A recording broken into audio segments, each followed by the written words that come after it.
Everyone, कैसे हो आप सभी लोग? आई होप आप बहुत अच्छे होंगे और अच्छे से तैयारी भी चल रही होगी। सो आज हम करने वाले हैं मंथली एमसीक्यू सीरीज का part 6 for the month of November. अगर आपने इसका प्रीवियस पार्ट नहीं देखा है, पार्ट नंबर 5, तो आप आई बटन पर क्लिक कर सकते हैं। यहाँ पे आपको इसका लिंक विजिबल हो जाएगा और इस लेक्चर की जो पीडीएफ है वो हम शेयर करेंगे हमारे टेलीग्राम चैनल पर, जिसका लिंक भी डिस्क्रिप्शन बॉक्स में आपको मिल जाएगा। आप इसे ज्वाइन कर सकते हैं एंड पीडीएफ डाउनलोड कर सकते हैं। तो चलिए जल्दी से स्टार्ट करेंगे आज का लेक्चर। सो पहला आपका यहाँ पे क्वेश्चन है, recently in October 27th edition of Commonwealth head of government meeting, that is CHOGM 2024 या meeting of head of government of Commonwealth of nation, ये आपकी हुई थी सुमाओ में, एपिया सुमाओ में। What was the theme of 27th edition of this meeting? तो जो ये मीटिंग है आपकी, इस मीटिंग में जो आपके कॉमनवेल्थ कंट्रीज या ऑर्गेनाइजेशंस जो होते हैं वो इकट्ठा होते हैं, मिलकर डिस्कस करते हैं कि उनका रोल क्या है for addressing the global challenges. ठीक है, और जो ये मीटिंग है ये आपकी 2 साल में एक बार होती है। इस बार ये मीटिंग आपकी सुमाओ में हुई थी। कौन सा एडिशन था? 27th एडिशन था और इसका थीम था one resilient common future transforming our Commonwealth, ये इसका थीम था। ठीक है, अब यहाँ पे पूछा जा सकता है प्रीवियस एडिशन कहाँ हुआ था? तो ये आपका 2022 में किगाली रवांडा में हुआ था 26 एडिशन। एंड नेक्स्ट जो एडिशन होगा 28th वाला, वो कहाँ होगा? Antigua and Barbuda in 2026। Clear है? नेक्स्ट क्वेश्चन है, which of the following option is correct with respect to new guidelines of on maintaining records for family members of a government pensioners under the ministry of personnels public grievances and pensions. तो recently हमारी जो ministry है, ministry of personnel public grievances and pension, इन्होंने कुछ guidelines release की हैं maintain करने के लिए records for the family members of government pensioners. इनमें से आपको बताना है कौन सा स्टेटमेंट करेक्ट है। पहला क्या बोल रहा है? As per the new guideline the name of a daughter can not be removed from the list of family members eligible for government servants family pension. Next point कह रहा है, according to the revise guideline daughters who are unmarried, widowed or divorced or over the age of 25 years may also receive a family pension only if their siblings are either above the age of 25 or financially independent. Next point है, female government employees or pensioners involved in ongoing divorce proceedings may request family pensions benefits for their children in the event of their death. Next है, when eligible children reach adulthood but still qualify for the pension, then pension will be directly transferred to them. और in case अगर सारे ही eligible होते हैं, in that case जो widower है उसके account में पेंशन आएगी जब तक वो उसकी डेथ ना हो जाए या वो रीमैरिज ना कर ले। ठीक है, नेक्स्ट है, ऑल आर करेक्ट। तो सारे पॉइंट्स यहाँ पे करेक्ट हैं, तो आंसर क्या हो जाएगा? ऑप्शन नंबर ई, सारे ही करेक्ट हैं आपके। इसके अलावा एक और चीज नोट करनी है आपको, according to central civil service rule 2021, जो फैमिली है, this family terms includes unmarried, married, widow daughters, which further includes the step daughter and adopted daughters. तो ये चीज आपको ध्यान में रखनी है। Now next आपका क्वेश्चन है, which of the following option is correct with respect to 16th meeting of conference of parties to the convention of biological diversities, that is COP16। तो पहला आपका स्टेटमेंट है, 16th एडिशन जो आपका है ये कंडक्ट हुआ था 21 अक्टूबर से 1 नवंबर को in Cali, Colombia, with the theme peace with nature. तो इसकी थीम जो है वो याद रखनी है आपको। ठीक है, कहाँ पे हुआ है? ये कोलंबिया में हुआ है। ठीक है, नेक्स्ट आपका पॉइंट है, conference main's goal was to assess progress of a 2022 Kunming Montreal Global Biodiversity Framework with which sets to target to protect 30% of our global land, sea areas and store 30% of degraded ecosystem by 2030. Next है, during the conference, Union Minister of State for Environment, Forest and Climate Change, Kirti Vardhan Singh, released India's updated National Biodiversity Strategy and Action Plan. Both A and B are correct, all A, B and C are correct. तो इसमें आपके जो तीनों point है ए, B and सी, ये correct है। तो answer is option number E, all A, B and C are correct. अब यहाँ पे एक और चीज जो नोट करने वाली है, COP16 का पहला जो होस्ट कंट्री था वो आपका टर्की था, बट इस कंट्री ने विड्रू कर लिया था एज अ होस्ट। उसके बाद ये आपका कोलंबिया में जो है होस्ट किया गया है। तो ये आपको याद रखना है, पहली होस्ट इसके टर्की थी, बाद में कोलंबिया ने इसको होस्ट किया है। क्लियर है? नाउ यहाँ पे बात करते हैं, इंडिया ने जो है लॉन्च किया है updated national biodiversity strategy and action plan. India के जो आपके यूनियन मिनिस्टर ऑफ स्टेट थे कीर्ति वर्धन सिंह, इन्होंने लॉन्च किया था, है ना। तो इस स्ट्रैटेजी में क्या बताया गया है, ये बेसिकली एक रोड मैप है कि कैसे जो लॉसेस हुए हैं, बायोडाइवर्सिटी लॉसेस, उसको हम कैसे स्टॉप कर सकते हैं, उसे रिवर्स कैसे किया जा सकता है बाय 2030। इसके लिए स्ट्रैटेजीज यहाँ पे बताई गई हैं with a longer term vision of a living in harmony with nature by 2050। Next है, इस फ्रेमवर्क में इंक्लूड किए गए हैं 3-tier institutional structure, which is National Biodiversity Authority, State Biodiversity Boards and Local Biodiversity Management Committees। ये तीनों इसमें include किए गए हैं। इसके अलावा यहाँ पे बोला गया है जो अपडेटेड स्ट्रैटेजी और एक्शन प्लान है, इसमें 23 नेशनल टारगेट्स रखे गए हैं with alignment with the 23 global goals set under the Kunming-Montreal global biodiversity framework. ठीक है, और इसका गोल क्या है इस फ्रेमवर्क का, कि हमें 30%, at least 30% terrestrial inland water, coastal and marine areas जो हैं वो प्रोटेक्ट करना है, and the loss of highly biodiverse areas to reach 0 by 2030। ये इसका एम है। क्लियर है। इसके अलावा यहाँ पे जो है वर्ल्ड की पहली ग्लोबल इकोसिस्टम एटलस लॉन्च की गई थी COP16 में, जो आपका कोलंबिया में हुआ था, and it is developed by the group on earth observations. I hope this is clear. Now next question है, name the personality who topped the 11th edition of Hurun India Philanthropy List recently in November, released by the Edelweiss Foundation in partnership with Hurun India। तो इस list को, जो Huron India philanthropy list है, इसे एडलगेव foundation and Huron India द्वारा release किया गया है इन मंथ ऑफ नवंबर, और इसको टॉप करने वाले शख्स आपके हैं शिव नाडर। ठीक है, शिव नाडर एंड फैमिली ने इसको टॉप किया है, और सबसे ज्यादा डोनेशन उन्होंने यहाँ पे प्रोवाइड की है फाइनेंशियल ईयर 2024 में, विच इज 2153 करोड़, और इसी के साथ इन्होंने 3rd टाइम मोस्ट जनरस का टाइटल हासिल किया है। Fine. Shiv Nadar and family is followed by Mukesh Ambani and family, Bajaj family, Kumar Mangalam Birla, and 5th number पे गौतम अदानी एंड फैमिली आ जाते हैं आपके। ठीक है, डोनेशन यहाँ पे आप देख सकते हो, सबसे ज्यादा शिव नाडर जी की है, followed by 407 crore for the Mukesh Ambani ji, 352 crore for Bajaj family, and 334 for the Kumar Mangalam Birla, and 330 for the Gautam Adani.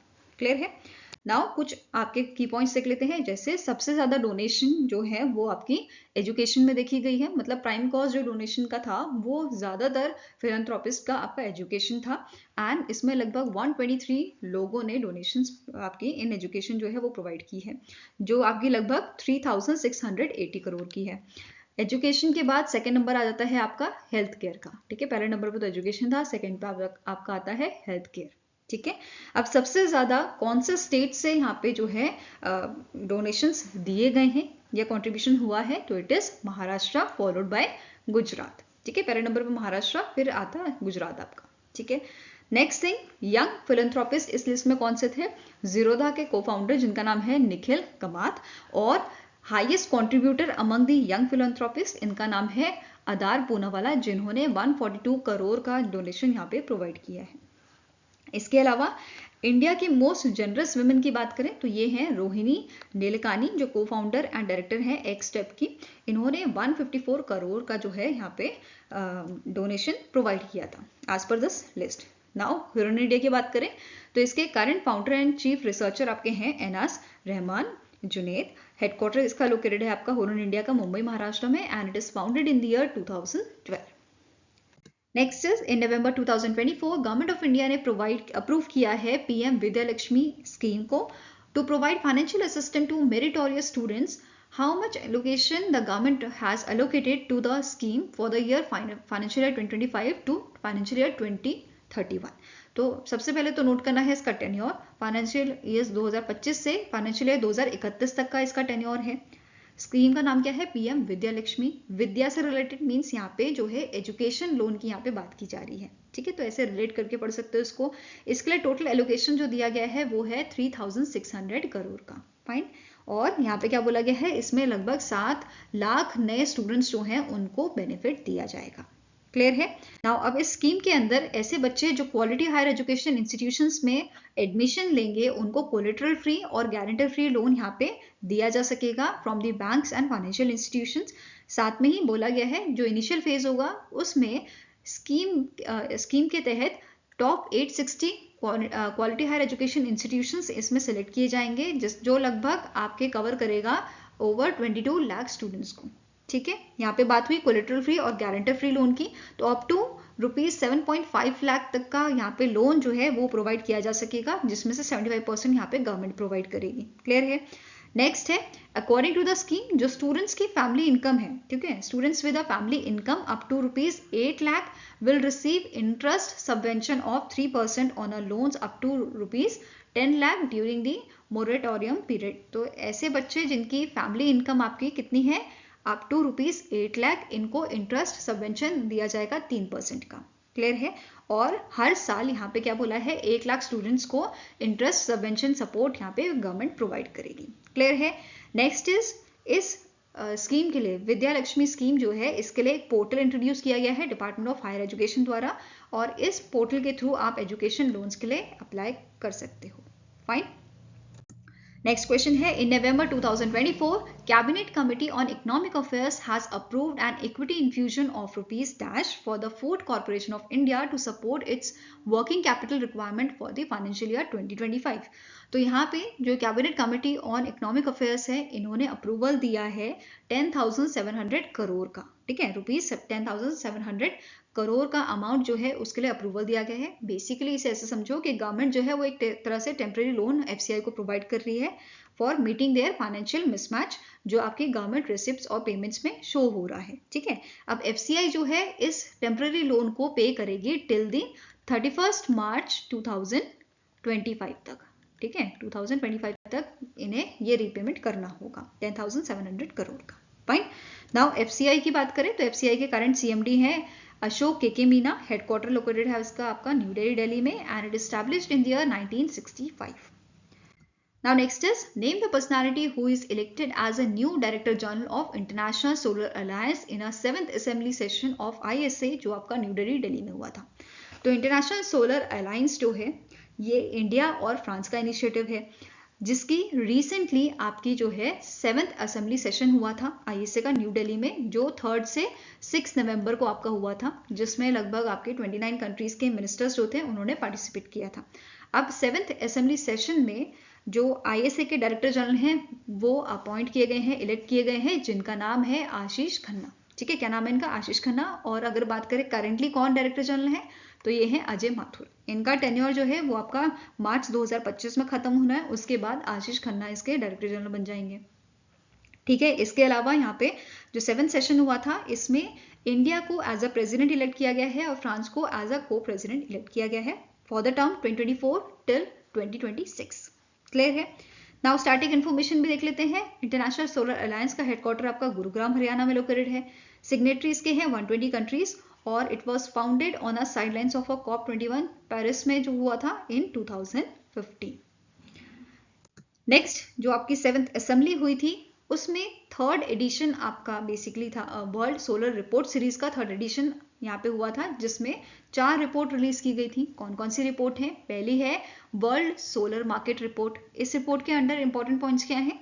जो इस रिपोर्ट में बोला गया है जो ग्लोबल सोलर कैपेसिटी है ये आपकी बड़ी है।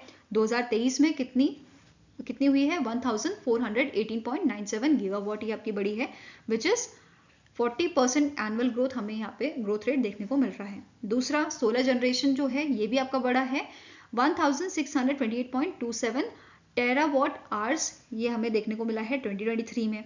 देन नेक्स्ट है ग्लोबल सोलर मैन्युफैक्चरिंग कैपेसिटी भी आपकी जो है एस्टिमेट दिया गया है 2024 तक कितनी होनी है? 1100 गीगावाट होनी है। Next is as per this report जो चाइना है वो वर्ल्ड का लीडिंग सोलर एनर्जी प्रोड्यूसर है। चाइना के बाद यूएसए, फिर जापान, जर्मनी और फिर नंबर आता है इंडिया का। ठीक है, next is global solar capacity जो है ये आपकी एक्सपेक्टेड है कि ये रहेगी 2030 तक, ये आपकी हो जाएगी 5457 से लेके 7203 गीगावाट तक। तो इसके बीच में ये रहेगी 2030 तक, ऐसा बोला गया है। नेक्स्ट आपकी रिपोर्ट आती है वर्ल्ड इन्वेस्टमेंट रिपोर्ट, जिसमें बोला गया है जो ग्लोबल एनर्जी इन्वेस्टमेंट है ये एस्टिमेटेड है कि ये आपकी बढ़ेंगी 2024 में कितना, to the 3.1 trillion US dollar ये बढ़ जाएंगी। नेक्स्ट पॉइंट यहाँ पे बोला गया है एशिया पैसिफिक रीजन जो है ये आपका लीड कर रहा है in a term of solar investment, which is 223 billion US dollar into a solar in 2023। Next यहाँ पे रिपोर्ट आपकी है वर्ल्ड टेक्नोलॉजी रिपोर्ट, जिसमें बोला गया है जो सोलर मैन्युफैक्चरिंग है नाउ ये यूज कर रहे हैं 88% लेस सिलिकॉन पर वॉट पीक। पहले ये आपका ज्यादा यूज किया जाता था, अभी ये कितना कम हो गया है, 88% कम सिलिकॉन यहाँ पे पर वॉट पीक ये यूज कर रहे हैं। एंड द लास्ट आपकी जो रिपोर्ट थी, it is readiness assessment of a green hydrogen in African countries reported by ISA and Denmark. Now next आपको क्वेश्चन है, the Reserve Bank of India has approved the reappointment of Amitabh Chaudhary as a managing director and chief executive officer of which bank? तो RBI ने reappoint किया है अमिताभ चौधरी को as a MD and CEO of a Axis Bank। ठीक है, 3 साल के लिए इनका जो है अपॉइंटमेंट किया गया है, जो 1 जनवरी 2025 से इफेक्ट में आएगा till the 31 December 2027। Now axis bank की बात करें तो इसका हेडक्वार्टर आपका मुंबई महाराष्ट्र में लोकेटेड है। इसे 3 दिसंबर 1993 में स्टैब्लिश किया गया था। Now next is India won how many medals at the Badminton World Federation Japan Para Badminton International 2024 held from 22nd October to 27th October 2024 in Tokyo, Japan। तो इंडिया ने यहाँ पे 24 मेडल जीते थे, जिसमें से आपके जो हैं 9 सिल्वर मेडल हैं, 6 गोल्ड मेडल हैं और 9 आपके ब्रॉन्ज मेडल हैं। क्लियर हुआ? नाउ अब बात कर लेते हैं आपका बैडमिंटन वर्ल्ड फेडरेशन की। तो इसके प्रेसिडेंट करंटली है आपके Paul Eric Hoyer Larsen. Headquarter located है कोलालंपुर मलेशिया में and it is founded in the year 1934। Now बाकी यहाँ पे हम लिस्ट देख लेते हैं गोल्ड विनर, सिल्वर विनर और आपके ब्रॉन्ज विनर की।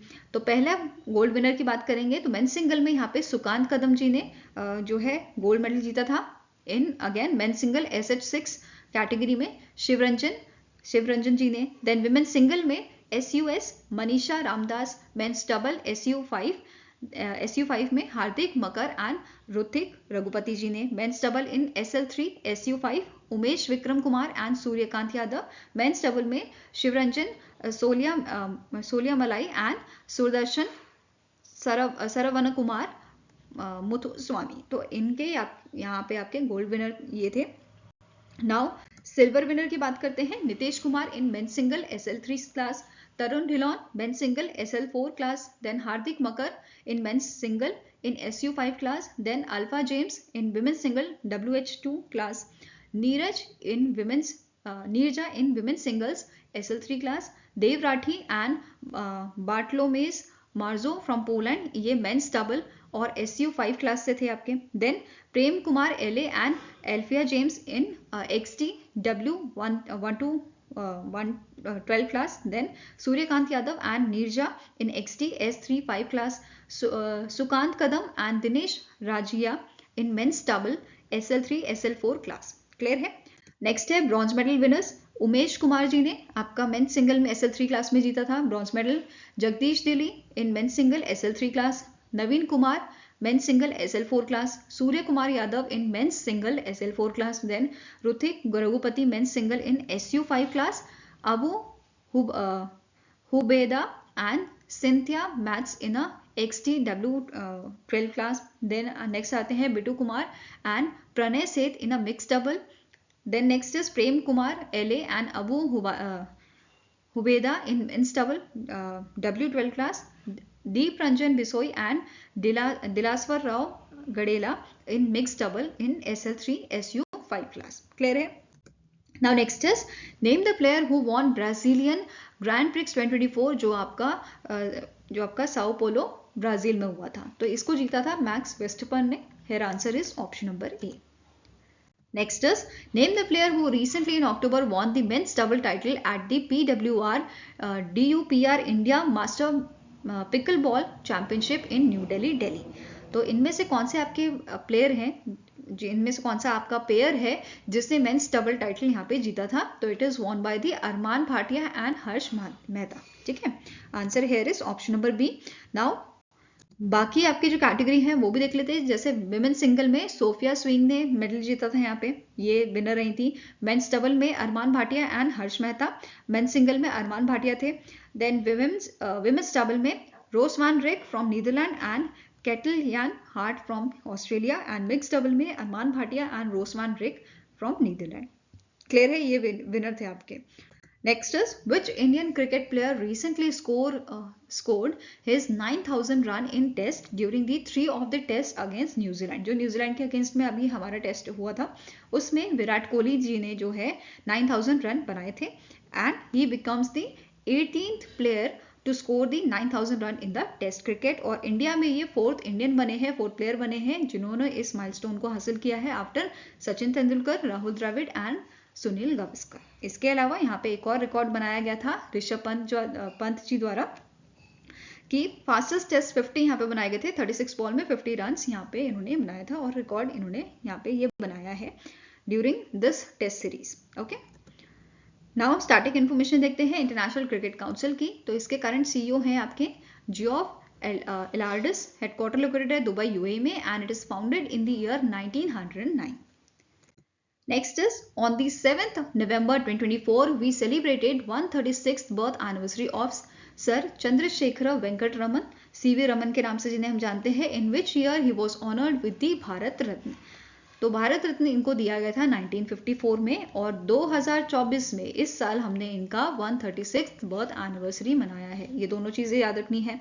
अब CV रमन जी को नोबेल प्राइज भी दिया गया था फिजिक्स में, कब दिया गया था? 1930 में दिया गया था for the discovery of the effect named Raman effect.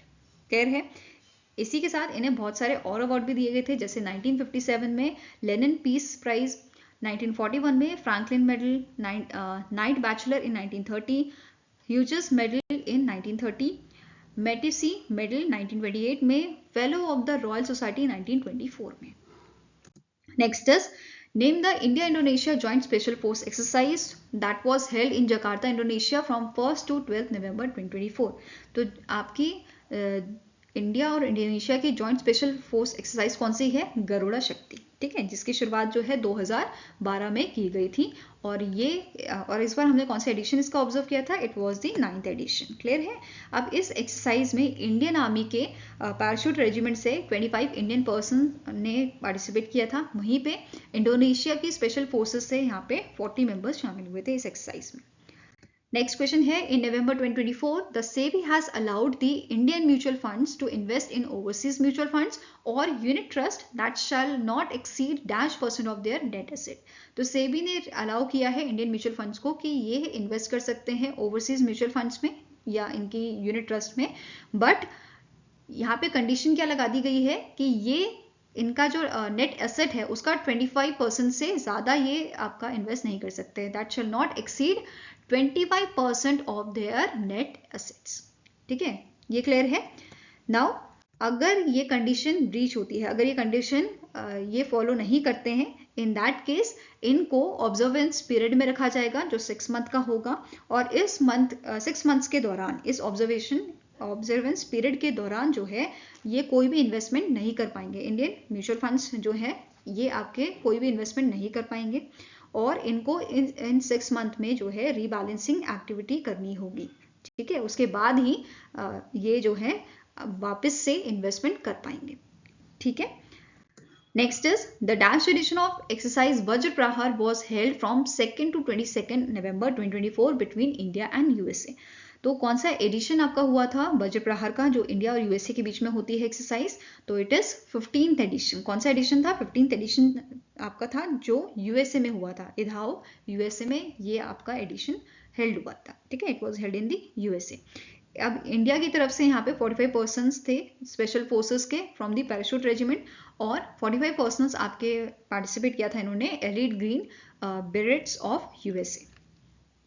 Next question है, name the ministry that has reconstituted the central apprenticeship Council, that is CAC, for a 3-year term effective from 17th October 2024 to boost apprenticeship training। तो इनमें से कौन सी ministry है जिसके द्वारा ये आपका जो काउंसिल है वो क्रिएट किया गया है, रिकंस्टिट्यूट किया गया है? It is ministry of skill development and entrepreneurship. Clear है? आंसर आपका हो जाएगा ऑप्शन नंबर सी। इस काउंसिल के चेयर आपके कौन बनाए गए हैं? तो इट इज जयंत चौधरी, जो यूनियन मिनिस्टर है ministry of skill development and entrepreneurship के।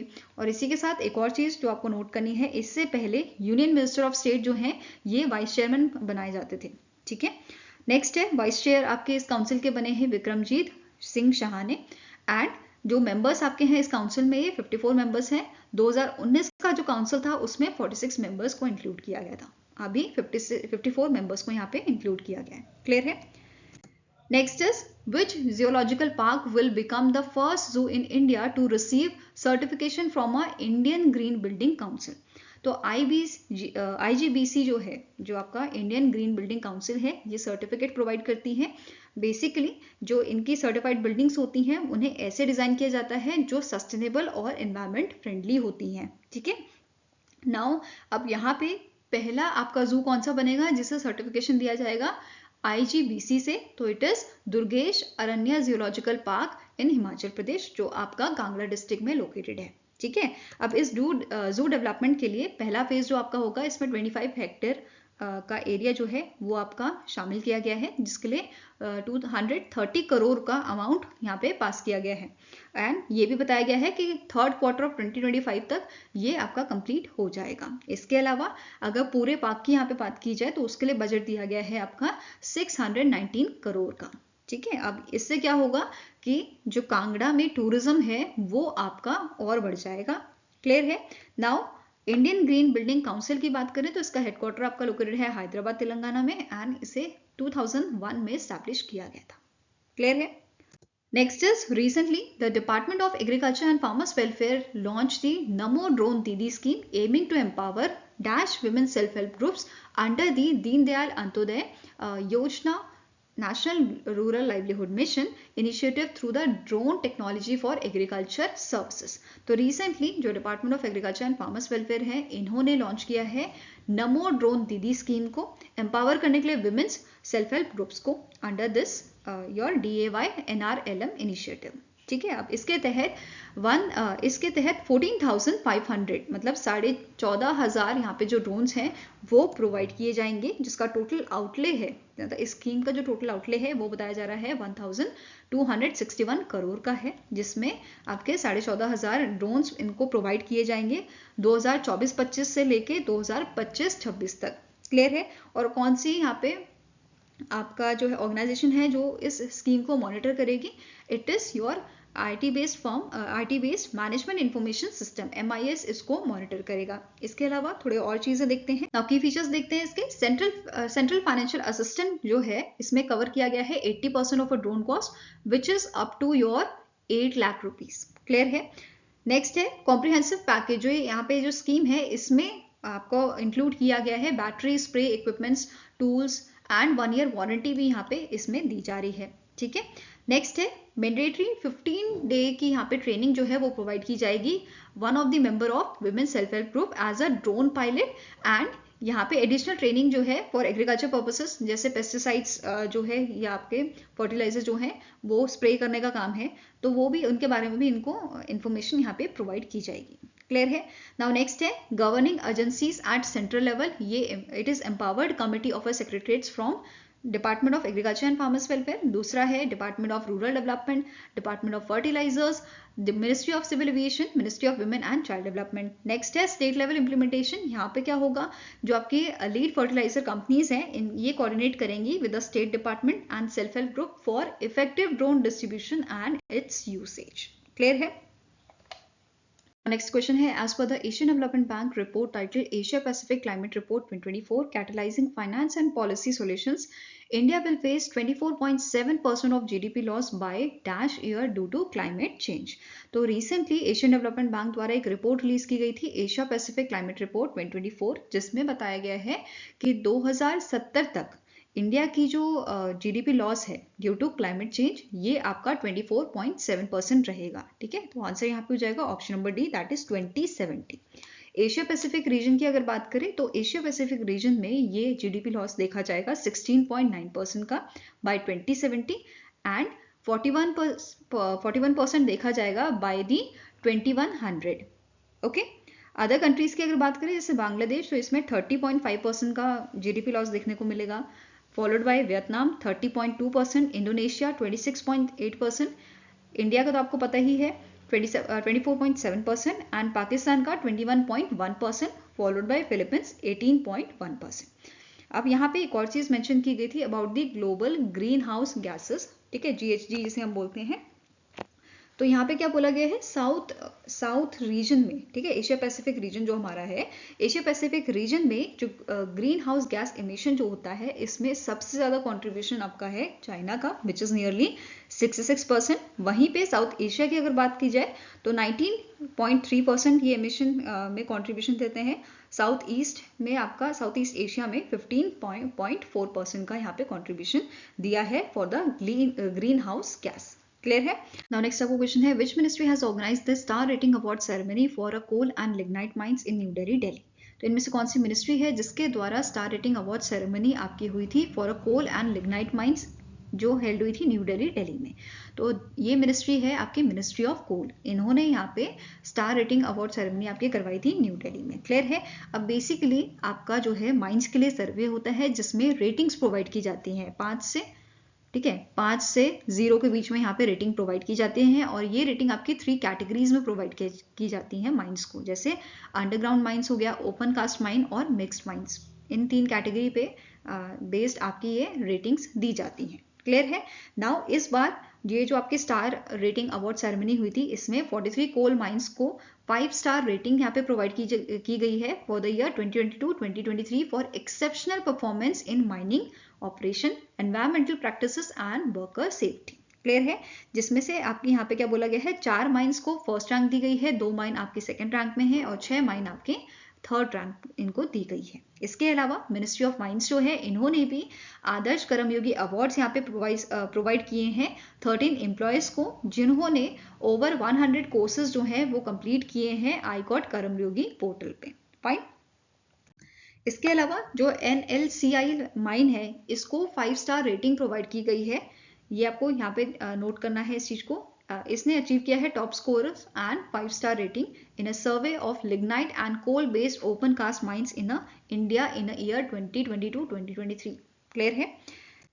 नेक्स्ट क्वेश्चन है, name the player who have won the International Hockey Federation Men's Player of the Year during the ceremony held at 49th International Hockey Federation Statutory Congress, जो आपका Muscat, Oman में हुआ था। तो इनमें से कौन से इंडिया के प्लेयर हैं जिनको प्लेयर ऑफ द ईयर दिया गया है? इनका नाम है हरमनप्रीत सिंह। ठीक है, क्या नाम इनका? हरमनप्रीत सिंह, जो इंडिया के हॉकी टीम के कैप्टन आपके हैं, और इनको 3rd टाइम ये टाइटल दिया गया है। इससे पहले 2020-21 और 21-22 के लिए इनको टाइटल दिया गया था। नाउ स्टार्टिंग इन्फॉर्मेशन भी देख लेते हैं इंटरनेशनल हॉकी फेडरेशन की। इसके करंट प्रेसिडेंट हैं तैयब इकरम। हेडक्वार्टर लोकेटेड है लुसेन, स्विट्जरलैंड में, और इसे 1924 में स्टैब्लिश किया गया था। नाउ एडिशनल जो आपके टाइटल हैं, जो अवार्ड हैं, वो भी देख लेते हैं। जैसे women's player of the year किसे दिया गया है? नीदरलैंड की, ये भी जेंसन को। Mains goalkeeper of the year दिया गया है आपका PR श्रीजेश को, जिनको 3rd टाइम भी टाइटल दिया गया है। इनको भी 2021, 2022 और अब 2024 में ये टाइटल दिया गया है। नेक्स्ट है women's goalkeeper of the year, ये दिया गया है चाइना की ये जिया को। Men's rising star of the year, ये पाकिस्तान के सुफियान खान है। And women's rising star of the year, ये दिया गया है अर्जेंटीना की जियो दिएज को। क्लियर है? नेक्स्ट आपका क्वेश्चन है, identify the word that was recently selected as a Collins word of the year 2024 of a Collins dictionary, जिसे पब्लिश किया जाता है by the Harper Collins in Glasgow, Scotland. तो एक तो कोलिन्स डिक्शनरी आपका word of the year release करती है, और एक और है आपकी कैम्ब्रिज डिक्शनरी जो word of the year release करती है। तो कोलिन्स डिक्शनरी ने वर्ड ऑफ द ईयर 2024 का दिया है ब्रैट। किसे दिया है? ब्रैट को। ब्रैट वैसे तो बिगड़ैल जिसे हम बोलते हैं, या ऐसा बच्चा जो मिसबिहेव करता है, आपने सुना ही होगा, लेजी ब्रैट, है ना, बोलते हैं ऐसा। तो इस बार 2024 में बेसिकली एक इसकी न्यू डेफिनेशन दी गई है। ब्रैट सिंबलाइज करता है कॉन्फिडेंस और इंडिपेंडेंस को। ठीक है, अब यहाँ पे मैंने एक चीज आपको बोली कि कैम्ब्रिज डिक्शनरी भी वर्ड ऑफ द ईयर देती है, तो 2024 का इन्होंने वर्ड क्या दिया है आपका? कैम्ब्रिज डिक्शनरी वालों ने, इन्होंने मैनिफेस्ट जो होता है आपका, ठीक है, मैनिफेस्ट को बनाया है 2024 का word of the year. Collins वालों ने ब्रैट दिया है, कैम्ब्रिज वालों ने मैनिफेस्ट दिया है। इसके अलावा अगर प्रीवियस आपको जो है वर्ड ऑफ द ईयर पूछ लिए जाएं कोलिन्स के, तो ये आपके हैं 2023 का AI, that is artificial intelligence, 2022 में था पर्मा क्राइसिस, और 2021 में था non fungible token, that is NFT। Clear है? नाउ जैसे कि मैंने आपको बताया, ब्रैट जो है Collin word of the year आपका बना है 2024 का। इसको रीडिफाइन किया गया है as a confident, independent and hedonistic attitude. पहले एक तरह से इसका जो मीनिंग था वो नेगेटिव हम लेते थे, बट नाउ यहाँ पे जो रीडिफाइन इसे किया गया है ये एक आपको पॉजिटिव वे में या पॉजिटिव मीनिंग इसका दे रहा है, which is inspired by the Charlie XCX album. इसी की वजह से ये काफी पॉपुलर यहाँ पे हुआ है and it is the most talked about word of the 2024। Clear है? Next is who is sworn in as a 51st chief justice of India. तो 51st chief justice of India कौन बने हैं आपके? इनका नाम है जस्टिस संजीव खन्ना और इन्होंने DY चंद्रचूड़ को जो है रिप्लेस किया है। क्लियर है? यहाँ पे आप दोनों की इमेज देख सकते हैं। Next is Maya Sandu, a former World Bank economist, has been re-elected as a president of which country? तो ये मोल्डोवा की आपकी प्रेसिडेंट बनी है फॉर द सेकेंड टर्म। ठीक है, सेकेंड टर्म के लिए इनको अपॉइंट किया गया है। इनका जो पहला टर्म था वो आपका 2020 से 2024 के बीच में था। अभी इन्हें अगेन जो है री इलेक्ट किया गया है प्रेसिडेंट पद के लिए। फाइन। इसके अलावा यहाँ पे हम आपको नोट करना है, ये आपकी इकोनॉमिस्ट रही है वर्ल्ड बैंक ऑफिस की इन मोल्डोवा, जो मोल्डोवा में इनका ऑफिस था फ्रॉम 1998 टिल 2005। इन्होंने एज अ एडवाइजर भी यहाँ पे काम किया है, adviser of a executive director of a world bank which is in the Washington USA from 2010 to 2012। Now starting information भी देख लेते हैं मोल्डोवा की। तो इसके करंट प्राइम मिनिस्टर हैं डोरिन रेकियन, इसकी कैपिटल आपकी है चिसिनियो, करेंसी है Moldovan leu. Now national international days की बात करेंगे। तो international day for preventing the exploitation of a environment in war and armed conflict, ये आपको ऑब्जर्व किया जाता है 6 नवंबर को। नेक्स्ट डे आपका है नेशनल लीगल सर्विस डे, जिसे हम इंडिया में ऑब्जर्व करते हैं 9 नवंबर को। इसका 30th एडिशन इस बार हमने ऑब्जर्व किया था। इसके अलावा नेशनल लीगल सर्विस अथॉरिटी के बारे में बात कर लेते हैं, NALSA, जिसको क्रिएट किया गया था 1995 में for making legal services available under the legal service authority act 1987, जिसके कारण पार्टन इन चीफ आपके हैं जस्टिस संजीव खन्ना। फाइन। इसका हेडक्वार्टर कहाँ लोकेटेड है? आपका न्यू दिल्ली में ये लोकेटेड है। आई होप गाइस आपको ये वीडियो पसंद आया हो। पसंद आए तो लाइक एंड शेयर जरूर कीजिएगा और हमारे साथ जुड़ने के लिए हमारे चैनल को सब्सक्राइब कीजिएगा। अगर आपके कुछ सजेशन है तो आप हमें मेल भी कर सकते हैं और कमेंट सेक्शन में भी लिख सकते हैं। सो मिलेंगे ऐसे ही नेक्स्ट वीडियो के साथ। Till then take care, have a nice day and all the best for your preparations.